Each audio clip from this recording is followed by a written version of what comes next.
बच्चा नीला हो रहा है। मैं एक डॉक्टर का बोल रही हूँ, उसको ऑक्सीजन दे दो, वो मर जाएगा।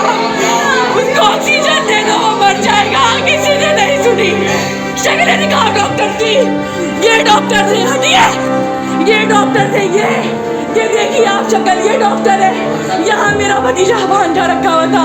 ये सारा स्टाफ तमाशा देखता रहा और मेरा बच्चा मर गया।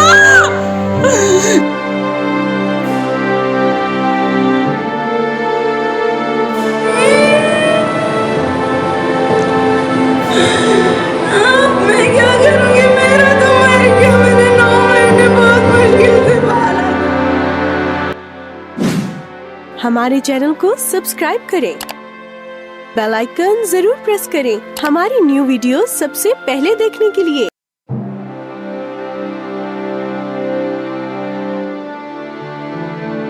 अस्सलाम वालेकुम, मैं आपका दोस्त, आपका भाई जेकब जावेद टीवी से। आज हम आए महाम ज़ारा के घर, जिनका बहन का बेटा परसों NCH में एक्सपायर हुआ था। तो अभी हम इस जो फैमिली गमज़दा फैमिली के घर आए हैं, ज़ारा के घर पे। तो अभी नाज़रीन आए, हम उनसे उनके इस बारे में सारे हालात का जायज़ा लेते हैं और उनकी यकजहती के लिए जब आए सारे यूट्यूबर, जो भी बाबर भाई, तनवीर भाई, सारे यूट्यूबर जो भी हैं कराची के बड़े बड़े, वो सारे यहाँ पे आए हुए हैं और इस दुख की घड़ी में उनका दुख बांटने के लिए। तो आए, चलते हैं नाज़रीन उनके घर पे। आए नाज़रीन। ग्रुप में जो कि एक वाक़या मेरी बहन के बेटे के साथ हुआ था। मसला ये था कि मेरे भांजे की जो पैदाइश है वो सिविल हॉस्पिटल में हुई थी जुम्मे वाले दिन 30 तारीख को। उसके साथ एक मसला था, उसको डायफ्रामेटिक हर्निया था, जो फेफड़ों और कमर के बीच में एक थैली होती है जो सांस बाहर लेने में मदद देती है। उसके उस थैली में सुराख था। डॉक्टर्स ने कहा कि इसको इमरजेंसी में ले जाएं फ़ौरन जैसे ही वो डिलीवर हुआ। हम लोग सिविल के इमरजेंसी में लेके गए हैं तो वहाँ पर भी उसकी कंडीशन बहुत ज़्यादा ख़राब थी। सिविल में भी उसकी जो केयर है वो डॉक्टर्स नहीं कर रहे थे। तो हम लोगों ने ये स्टेप लिया कि इसको किसी प्राइवेट इदारे में शिफ्ट कर दिया जाए ताकि बच्चा जो है वो प्रॉपर तरीके से उसकी देखभाल की जाए, उसको ठीक किया जाए। हम लोग वहाँ से असगर हॉस्पिटल ले गए। वहाँ पे बच्चा 4 दिन एडमिट रहा है। बच्चे को सिर्फ उस वक्त ऑक्सीजन की नीड थी। असगर हॉस्पिटल में बच्चे को उन्होंने 4 दिन रखा। बच्चा बिल्कुल ठीक था, सेहतमंद था। उसकी छोटी सी सर्जरी होनी थी। ऑक्सीजन पे रहा वो 4 दिन। तो डॉक्टर्स ने कहा कि इसकी सर्जरी होगी, जिसके असगर हॉस्पिटल में 2.5 से 3 लाख खर्चा बता रहे थे। उनके पर डे का वहाँ पे भी चार्ज हो रहा था। फिर कहा था कि सर्जरी के बाद उसको वेंटिलेटर पे रखेंगे, उसके अलग चार्जेस थे। तो मेरी बहन के पास इतने वसाइल नहीं थे कि वो एक प्राइवेट इदारे को बेयर कर सके। उसके बाद फिर डॉक्टर्स ने कहा कि इसको जिना ले जाएं NICH, वहाँ पे इसकी सर्जरी हो जाएगी तो बच्चा आपका बिल्कुल ठीक हो जाएगा। हम लोगों ने फैसला किया, रात के 2 बजे हम बच्चे को NICH लेके गए इमरजेंसी। पहले तो वहाँ पर उन्होंने वेट करवाया हमें 1 घंटा कि अभी बेड खाली नहीं है। बच्चे के सिलेंडर लगा रहा, ऑक्सीजन लगी रही, वो ठीक था। जैसे ही उसको बेड मिला है, उन्होंने बच्चे को लेकर बेड पे शिफ्ट किया और बिल्कुल से छोड़ दिया। बच्चे को ऑक्सीजन लगाई, उसको डबल ऑक्सीजन की ज़रूरत थी क्योंकि वो छोटा बच्चा था, वो खुद से सांस इंटेक नहीं कर पा रहा था। उन्होंने उसको सिंगल डोज पे रख दिया। बच्चा जैसे ही वहाँ पर एडमिट हुआ है, बच्चे के पैर नीले होना शुरू हो गए। आहिस्ता आहिस्ता उसकी पूरी बॉडी का कलर चेंज हो गया।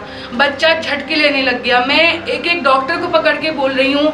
वहाँ पे कम से कम 4 डॉक्टर्स थे, ड्यूटी डॉक्टर्स, और बाकी नर्सेज थी वहाँ पे। कोई भी उस बच्चे को नहीं देख रहा। वो बच्चा झटके ले रहा है। वो बच्चे का पूरी बॉडी का कलर चेंज हो गया। डॉक्टर्स को अगर हम बोल रहे हैं तो वो कह रही हैं आप बाहर निकल जाएं, सुबह सर्जन आएंगे, जब तक सर्जन आके कुछ नहीं बोलेंगे हम कुछ नहीं कर सकते। बच्चा तड़पता रहा। मैंने जब यहाँ पे कंडीशन देखी तो मैं फ़ौरन वहाँ से निकल गई। बच्चे की समरी लेके अंकल सरिया के बच्चे को यहाँ से निकाल के ऐसी जगह ले जाए जहाँ पे इसको कम से कम सांसें मिल सकें। इतनी देर में मैं वहाँ अंकल से जाती हूँ तो पीछे से मेरी बहन की, मेरे फादर की कॉल आती है कि बच्चा एक्सपायर हो गया। बच्चा एक्सपायर हुआ। इतनी दर्दनाक मौत उस 4 दिन के मासूम बच्चे को दी है, इतनी दर्दनाक मौत। वो बच्चा वहाँ पे आधा घंटा सिसकता रहा। डॉक्टर्स वहाँ के तमाशा देखते रहे। वो बच्चे का कलर चेंज हो गया। उसको किसी ने हाथ तक लगाकर नहीं देखा। उसकी जो ऑक्सीजन का पाइप लगा हुआ था वो तक उसकी नाक से निकल गया था। मेरी बहन जब गई उसके पास तो उसको बिल्कुल सांस नहीं आ रही थी। उसने खुद पाइप ठीक किया। मतलब डॉक्टर की इतनी बड़ी गफलत है यहाँ पर, इतनी बड़ी गफलत है। डॉक्टर्स के बिल्कुल बैक साइड पे, आप वीडियोस में देखिएगा कि डॉक्टर के बिल्कुल बैक साइड पे मेरा भांजा जो है वो लेटा हुआ था और डॉक्टर्स अपने हंसी मजाक में लगे हुए, अपने कंप्यूटर्स में लगे हुए। लेकिन हम लोग चीख भी रहे हैं, बता रहे हैं कि उसका कलर चेंज हो रहा है, उसको सांस नहीं आ रही, लेकिन किसी ने भी तवज्जो नहीं दी। कितने बच्चे थे वहाँ पे तड़प रहे थे। एक बच्चा वहाँ पर था जो कि 4 घंटे पहले मर चुका था, उसे डॉक्टर को पता ही नहीं था। जब उसकी मदर आई है वहाँ पे तो देखा तो बच्चा अकड़ा हुआ था, और उस स्टाफ को किसी को भी इस बात का इल्म नहीं था कि ये बच्चा मर चुका है। मतलब गवर्नमेंट इदारे किस लिए खोले हुए? मौत देने के लिए खोले हुए। लोग जाते हैं कितनी उम्मीद के साथ जाते हैं कि हम बच्चों को लेके जा रहे हैं, हमारे बच्चे ठीक होकर घर पे आएंगे। सबसे बड़ी हैरत की बात तो ये है कि जब मेरी बहन का बेटा जो है वो मर गया, वहाँ पर उसकी डेथ हो गई, जब मेरी बहन उसके पास गई उसको सांस नहीं आ रही थी, उसने उसके सीने पे हाथ रखा तो वो सांस नहीं ले रहा था, वो ठंडा पड़ चुका था। मेरी बहन समझ गई कि इसमें अब कुछ नहीं बचा है। मेरी बहन फ़ौरन डॉक्टर को बोला कि ये सांस नहीं ले रहा। डॉक्टर समझ गई कि भाई ये मर चुका है। मेरी बहन को उसने बहाने से रूम से बाहर भेजा कि आप ये मेडिसिन लेके आए। मेरी बहन रोते पीटते बाहर गई है, और जब वो वापस आई है, आप इस काम में फुर्ती देखें तो बच्चा कफन में लिपटा हुआ रखा था। वैसे डॉक्टर बच्चे के तड़पने पे नहीं उठी, लेकिन जैसे ही वो मर गया उसके दिल में इंजेक्शन मारा, कोई रिस्पॉन्स नहीं किया बच्चे ने, फौरन मिनट भर में उसको कफन में लपेट के रख दिया। माँ वापस आती है तो उसका बच्चा जो वो देख रही थी अपनी आंखों से तड़पते, वो कफन में लेटा हुआ है। ये कहाँ का इंसाफ है? ये कौन से इदारे हैं भाई? ये कौन चला रहा है इनको? किस लिए खोले हुए हैं ये? अपने हाथों से बच्चों को गला घुट के मार देते हैं, फिर हम लोग यहाँ ले आने से बेहतर है। तो मेरी थोड़ी हुकूमत से भाई ये अपील है कि जिस तरह बाकी 2 सूबों के अंदर हेल्थ कार्ड इशू किए हुए हैं, जिसमें पंजाब है और सरहद है, इसी तरह से आप लोग से ये अपील है कि सिंध के अंदर भी हेल्थ कार्ड इशू किए जाएं, कि जो भी ऐसी फैमिलीज़ हैं जो सपोर्ट अपनी फैमिली को सही तरह अर्निंग जिनकी कम है तो वो और अपनी इलाज करा सकें। ये आपका दोस्त जेकब जावेद टीवी से, जेकब जावेद। तो आज ये जो सान्या हुआ है, हम इनके घर आए हैं हम ज़रा के, तो जो उन्होंने कल परसों, इनका परसों हुआ ना इंतकाल, तो हाँ परसों रात में, तो ये बहुत बड़ा सान्या हुआ, छोटा सा बच्चा मासूम 1 दिन का, तो ये अल्लाह को प्यारा, 5 दिन का, तो अल्लाह को प्यारा हो गया। तो अभी क्या कहा जाए, पाकिस्तान में तो कोई पूछने वाला नहीं है, कोई परेशानी हाल नहीं है। तो ऐसे मैं समझता हूँ ये तो 5 करोड़ की आबादी है यहाँ पे, तो ऐसे बहुत से 100 ऐसे हॉस्पिटल होने चाहिए जो गरीबों के लिए। तो बड़े लोग तो उनके लिए तो फौरी तौर पे वो बाहर चले जाते हैं दुबई अमेरिका में अपने इलाज मुआवजे के लिए।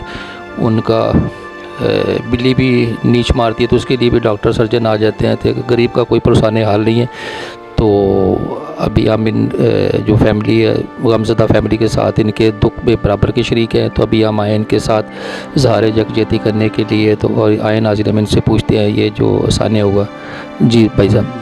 जी, मेरा नाम बाबर अब्बास है और मेरे बच्चे के साथ ये सान्या हुआ है। मेरा बच्चा ट्रीटमेंट था हॉस्पिटल में, प्राइवेट हॉस्पिटल में।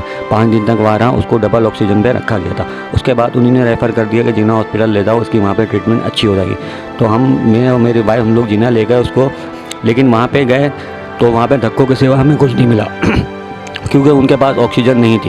खैर किसी तरह करके ऑक्सीजन उनके पास हुई तो उन्होंने बच्चे को एक ऑक्सीजन पे डाल दिया। जब थोड़ी देर बाद हमने देखा तो बच्चा बिल्कुल नीला हो रहा था और अपना दम तोड़ रहा था, यानी ऑक्सीजन कम हो रही थी। तो वहाँ के डॉक्टर साहब उन्होंने बोला कि सर इनका ऐसा ऐसा मसला है, इनके साथ 2 ऑक्सीजन का लगाएंगे।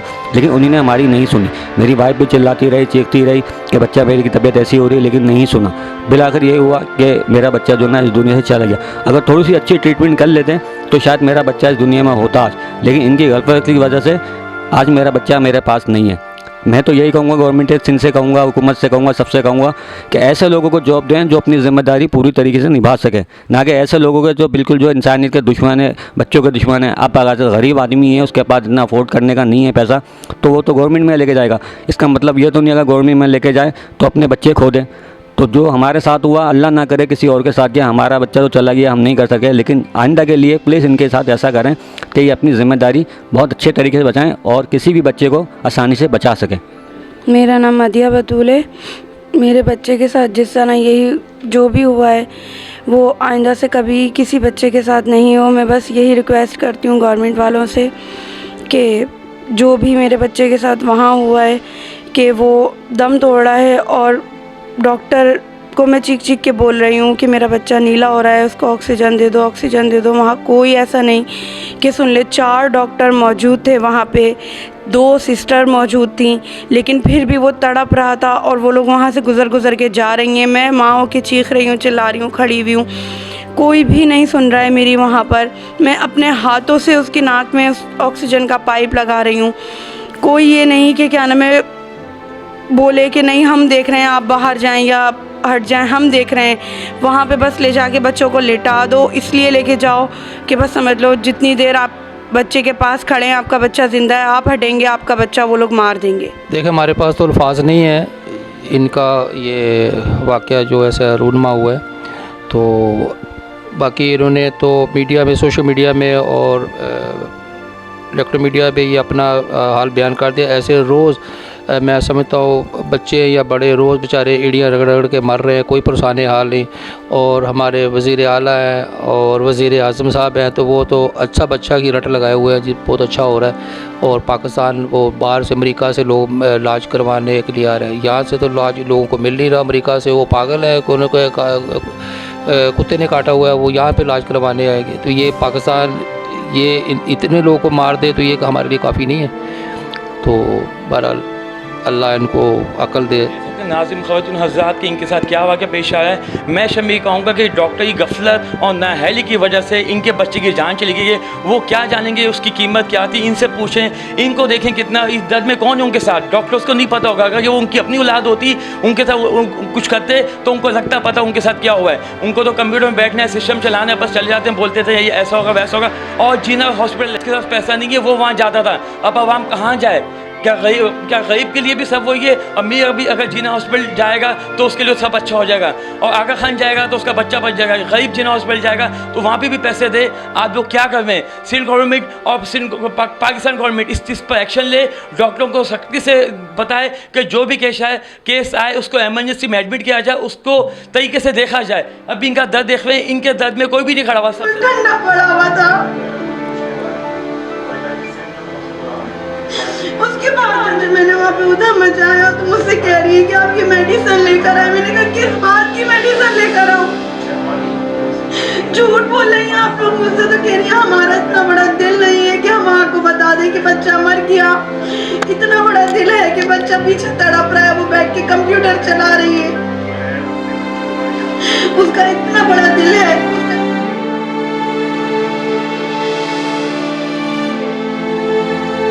यहाँ पे हम जहाँ पे ये वाक़या हुआ है उनके घर पे हम बहुत से यार दोस्त हमारे सारे जो यूट्यूबर हैं, लेडीज़ भी हैं हमारे साथ, तो हम इनके भी व्यू लेते हैं। तो ये हिरा के साथ ये चैनल की है, तो हम इनसे भी पूछते हैं। और मैडम जी, अब टाइम जो है, जो वक्त है इस वक्त, मैं भी एक माँ हूँ और जो तकलीफ़ से ये गुज़री है मैं गुज़र चुकी हूँ। लेकिन ये कि आज तक इस वाक़े को 24 साल हो गए, मुझे सब्र नहीं आया। और आज हम बड़ी आसानी से इनसे कह रहे हैं और सब कह रहे हैं, और यही एक नॉर्मल सा जुमला है कि जी अल्लाह आपको सब्र दे। तो बेशक अल्लाह पाक सब्र देता है, लेकिन ये सब्र कैसे आता है ये किसी माँ को नहीं पता। बड़ी मुश्किल घड़ी है, लेकिन ये कि इनके ख़िलाफ़ कोई ना कोई एक्शन ज़रूर होना चाहिए। ये नाअहल डॉक्टर भी हैं, नाअहल होने के साथ साथ ये लोगों को नज़रअंदाज कर रहे हैं। तो खुदारा नाअहल तो आप हैं, लेकिन लोगों को इस तरह नज़रअंदाज ना करें। लोग जो हैं सांस लेते हैं, रोटी खाते हैं, जानवर नहीं। एक जानवर का भी बच्चा अगर उसकी माँ से दूर कर दिया जाए तो वो माँ, या एक बिल्ली की भी मिसाल ले लो तो वो बिल्ली तड़प जाती है, अपने बच्चों को नहीं भूलती, काफ़ी टाइम लगता है। तो एक माँ किस तरह से अपने बच्चों को इस तरह से कि एक, जैसे आपने सुना कि शादी के 9 साल बाद अल्लाह ताला ने उसको एक बेटे से नवाजा और इसके साथ ये हादसा हो गया सिर्फ एक ज़रा सी गफलत की वजह से। अस्सलाम वालेकुम, मैं हिरा के साथ मेरा चैनल है, और लिटरली मुझे आइडिया नहीं था कि यहाँ आके इतनी सीरियस कंडीशन है और इतना दुख हुआ है बीइंग अ मदर और बीइंग अ वुमेन। मेरे लिए तो बहुत ज़्यादा दिल दहलान देने वाला ये वाक़या, अफसोसनाक वाक़या। इनकी कंडीशन देखी नहीं जा रही, जितना ये रो रही हैं इन्हें सब्र नहीं आ रहा, क्योंकि अगर ऐसी मौत हो कि चलो कोई बीमारी हो और उसमें डेथ हो जाए तो वो उसमें सब्र आ जाता है, लेकिन ये हमारे डॉक्टर्स की नाअहली और उनकी तवज्जो ना देने की वजह से उनकी आंखों के सामने उनके बेटे का रंग नीला पड़ता जा रहा था। अगर आप लोग अपने ऊपर रख के देखें कि आपके बच्चे की ऐसी कंडीशन हो रही है, आप रो रहे हैं, तड़प रहे हैं, और वो लोग आपकी नहीं सुन रहे, तो आपकी क्या कंडीशन होगी। एक औरत 9 महीने इंतज़ार करती है कि उसके हाथ में उसका बच्चा आएगा, और ऐसी बात करनी नहीं चाहिए, लेकिन और उसके बाद खाली हाथ वो औरत बैठी हुई है। इसका मतलब कोई वर्ड्स नहीं है, ख़त्म हो गए हैं कि हम क्या कहें इनको। मेरी अपील तो ये है गवर्नमेंट से कि वो कम से कम ऐसे डॉक्टर्स उनके लिए कोई ना कोई तो एक्शन लें कि दोबारा ऐसा वाक़या ना हो। चले ये तो हो गया, जो भी हुआ ये हो गया, अब तो हो गया, वो उनको तो सब्र अल्लाह ताला ही देगा और हमारी दुआएं हैं। जो सामने हुआ है इसके बारे में आप क्या फरमा रहे हैं? मैंने अभी 2-3 लोगों से और ही बात की है कि ये जो भी हादसा हुआ है ये इसकी हम लोग इसको प्रोटेस्ट करने के लिए यहाँ पे जमा हुए हैं कि यार ऐसा नहीं होना चाहिए कि एक माँ है, बड़ी मुश्किल से बहुत टाइम बाद जो है इतना इनके घर में खुशियाँ आई, बेटे ही खुशी आई, और ये जिन्ना हॉस्पिटल की गफलत की वजह से जो है इनका ये इतना बड़ा लॉस हो गया।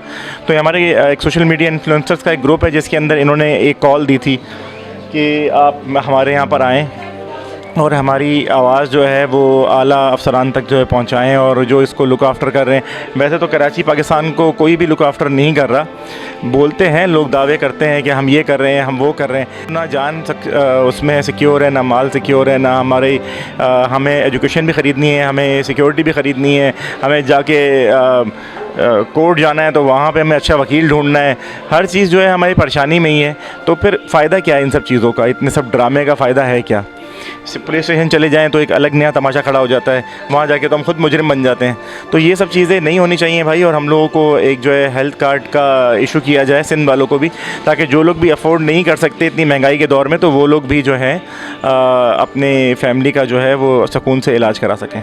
अच्छा बाबरा, एक सवाल है, थोड़ा सा मेरा थोड़ा सा सख्त सवाल है कि ये हम जो क्या मुट्ठी बार जो यूट्यूबर हैं या सोशल मीडिया वाले हैं, हमें इनसे उनकी सेहत में क्या असर पड़ेगा गवर्नमेंट को? देखें, यही सोच सोच के ना हम लोग कहीं पे कोई कदम नहीं उठाते, क्योंकि एक बंदा होता है, 2 बंदे होते हैं। जब पाकिस्तान बना था उस टाइम भी 1-2 लोग ही थे भाई, उसके बाद वहाँ से वो एक इनकलाब जो है शुरू हुआ था। तो जितनी देखें, मेन पॉइंट ये है कुछ हो या ना हो, लेकिन हम अपने हिसाब से अपनी आवाज़ जो है ना उठाते रहेंगे, ताकि जो आपके हिस्से का काम है ना, हमारा सबसे बड़ा प्रॉब्लम यही है कि हम सब जितने भी हैं ना, मैंने उस दिन भी कहा था कि कराची में 4 करोड़ लोग हैं तकरीबन, कमोपेश। मर्दमशुमारी में क्या है वो तो गलत हैं सारे, लेकिन ये कि कराची में तकरीबन 4 करोड़ लोग हैं, उसमें से 1% भी कभी अपनी आवाज़ के लिए ना नहीं बोलते। 1% 4 लाख लोग बनते हैं, और 4 लाख बंदा अगर कहीं आ जाए ना, या कि खड़ा होकर एक ऊंची आवाज़ भी कर दे तो दीवारें हिल जाएंगी उससे। लेकिन ये कि हम लोगों को इतना परेशान किया गया है, इतना परेशान किया हुआ है कि हम लोग बाहर निकलते ही नहीं है, अपनी आवाज़ जो है ना उठाते ही नहीं है। हम लोग बस जो है ना, बस यही बोलते रहते हैं यार, बस अल्लाह की मर्ज़ी, हमने अल्लाह पे छोड़ दिया। अल्लाह पे नहीं छोड़ना होता सब भाई, अल्लाह ने आपको दिमाग दिया है, अल्लाह ने आपको सोचने की ताकत दी है। कल को जब मैंने एक बीच में किस्सा सुना था, उसमें एक कौम पे जब अल्लाह का अज़ाब आया था, मैं उस पर डिटेल में नहीं जाऊँगा क्योंकि मैं कोई मुफ्ती आलिम तो नहीं हूँ, लेकिन मैं फिर एक रेफरेंस कोट करने के लिए बात कर रहा हूँ कि एक कौम पे अज़ाब जब आया था, कौम लूत, तो उसमें सबसे पहले उन लोगों को मारा गया था जो कोई हैसियत रखते थे और जो जानते थे कि ये गलत हो रहा है, और वो खामोश रहे। तो वही बात को मैं अपने जहन में रखता हूँ कि यार कल को हमने भी जाना है, सब ने जाना है, मौत जो है बरहक है, कभी ना कभी जाना ही है। तो ऐसा ना हो कि हम जब जाएं तो सबसे पहले हमारी इसी बातें पकड़ हो जाए कि यार तुम इतनी आवाज़ तो कर सकते थे ना, कम से कम बोल ही देते कि हाँ यार ये गलत हो रहा है, ऐसा नहीं होना चाहिए। हम तो डर के हमारे ना कुछ बोलते हैं, और हम मसरूफ़ बहुत है। मैंने देखा है सब ना, काम किसी के पास कुछ नहीं है, सब सारे ही वेले हैं। अगर काम कर रहे होते तो यहाँ थोड़ी होते, कहीं खड़े होते आज जाके। यार काम करने वाले बंदे थोड़ी ऐसे रुल रहे होते हैं। जो बंदा भी काम करता है ना भाई, मैं आपको बता दूँ, ये सब सुन ले, सब जो बंदा काम कर रहा होता है ना, हमें बातें करनी बहुत अच्छी आती हैं सबको ना, सबसे बातें करा लो, चपड़ चपड़ सब बातें करेंगे ज़बरदस्त। बोला काम कर लो, काम नहीं होता हम लोगों से, तू सिर्फ करता है बातें। तो काम कर भाई, शहर को भी आगे लेके चल, मुल्क को भी आगे लेके चल, इसके लिए करनी पड़ती है अनथक मेहनत। वो आप लोग करते नहीं हैं, बस स्टोरियाँ सुन लो, टिकटॉक करवा लो, नचवा लो, आप लोगों को वो कर लेते हैं आप लोग भाई। अभी महाम जो है उनकी बहन के साथ ये वाक़या तो हो गया, अभी ऐसे हज़ारों वाक़या जो कोड ही नहीं होते। बहुत सारे ऐसे वाक़यात हैं भाई जो बेचारे सिर्फ यही सोच के चुप हो जाते हैं कि यार अल्लाह की मर्ज़ी थी। ऑब्वियसली ज़िंदगी मौत अल्लाह के हाथ में ही है, लेकिन आप तो अपनी एफ़र्ट पूरी करो ना, आप तो अपनी कोशिश पूरी करो ना यार, कि हाँ यार मैंने अपनी कोशिश पूरी कर ली। आप कोशिश करते ही नहीं हो, आप बेचारे डर जाते हो, घबरा जाते हो, परेशान हो जाते हो कि यार ये तो अल्लाह की मर्ज़ी थी, बस आपको कहीं जवाब नहीं मिली, अल्लाह की मर्ज़ी थी। अबे अल्लाह की मर्ज़ी तो थी, अपना भी तो काम कर ले भाई। अभी हम यहाँ पे नहीं आते, हम बोलते हैं यार ये तो अल्लाह की मर्ज़ी थी, हम नहीं आ रहे। हम आए ना यार, अल्लाह की मर्ज़ी थी, लेकिन फिर भी है कि उसके अलावा भी हम यहाँ पर आके अपनी तो हम बात करने के लिए पहुँचे ना, लोग आते ही नहीं है बात करने के लिए। अभी जब ये वीडियो जाएगी तो नीचे इतने सारे मैसेजेस आ जाएंगे, इनको यूँ दफन कर दो, इनको यूँ तबाह कर दो। भाई तो सामने तो यहाँ पे आके 5 मिनट लगा लेना अपने, वो नहीं लगेंगे। तो यही हम लोगों का सबसे बड़ा प्रॉब्लम है कि सारे कीबोर्ड वॉरियर हैं।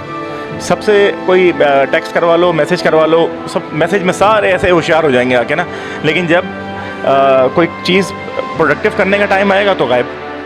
ठीक है बाबर भाई, बहुत शुक्रिया। हम बाबर भाई की सुपरविजन में काम कर रहे हैं, सारे यूट्यूबर एक हैं। ठीक है जी, नहीं हम सब भाई हैं, बहुत शुक्रिया आपके आने का, थैंक यू।